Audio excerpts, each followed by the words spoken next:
एक तोते ने दिया माता सीता को श्राप। ज्ञानवर्धक कहानी। सनातन धर्म के ग्रंथों में बताया गया है कि बुरे कर्मों का फल हमेशा बुरा ही मिलता है, चाहे वह इंसान हो या फिर ईश्वर। इसका एक उदाहरण माता सीता का है, जिसका जिक्र रामायण में किया गया है।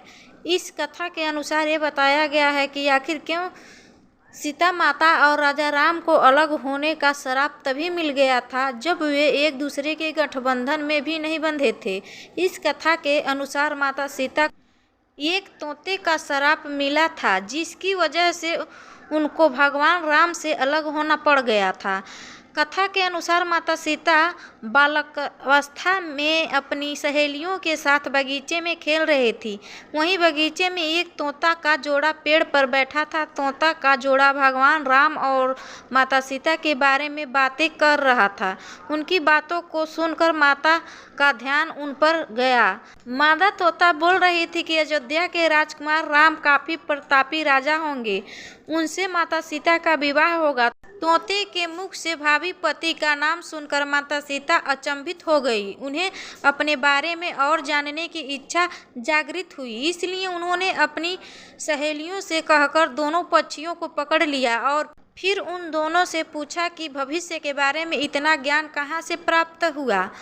तब पक्षियों ने बताया कि इससे पहले हम महर्षि वाल्मीकि के आश्रम में रहते थे, जहाँ हर रोज राम और सीता के जीवन के बारे में बताया जाता है, इसलिए उन दोनों के बारे में हर चीज़ याद हो गई।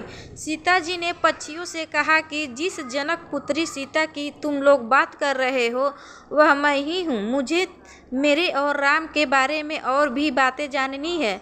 तब नर तोता ने कहा कि हे सीता, आपका विवाह अयोध्या के राजा दशरथ के ज्येष्ठ पुत्र राम के साथ आपका विवाह होगा और आपकी जोड़ी तीनों लोकों में सबसे अद्भुत होगी। सीता जी सवाल पूछती रही और दोनों तोता जवाब देते रहे।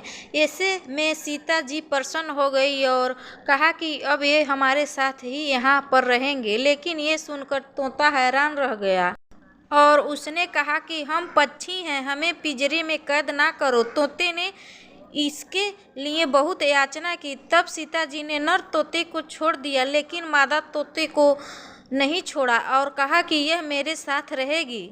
नर तोता ने कहा कि मेरी पत्नी गर्भवती है, इसलिए ऐसे समय पर उसको जाने दें। हम दोनों एक दूसरे का वियोग सहन नहीं कर सकते हैं, इसलिए आप मेरी पत्नी को जाने दें। लेकिन सीता जी ने उसकी एक न सुनी। इस पर मादा तोता को बहुत गुस्सा आ गया और श्राप दिया कि जिस तरह हमने गर्भावस्था में मेरे पति से मुझको अलग कर दिया है, वैसे ही गर्भावस्था दौरान तुमको भी पति वियोग सहना पड़ेगा। इतना कहते ही मादा तोता ने अपने प्राण त्याग दिए। बताया गया है कि अगले जन्म में तोता वही धोबी था जिसने माता सीता के चरित्र पर उंगली उठाई थी, जिसके बाद भगवान राम ने सीता को गर्भावस्था के दौरान त्याग कर दिया। यह कहानी आपको कैसी लगी कमेंट करके ज़रूर बताइएगा। अच्छी लगी हो तो वीडियो को लाइक ज़रूर करें, साथ ही कमेंट बॉक्स में जय श्री राम ज़रूर लिखें। आपसे विनती है कि आप इस चैनल को सब्सक्राइब ज़रूर करें ताकि ऐसे ही आध्यात्मिक कहानी आपको प्राप्त हो सके। आप सभी का धन्यवाद। मिलते हैं नेक्स्ट वीडियो में।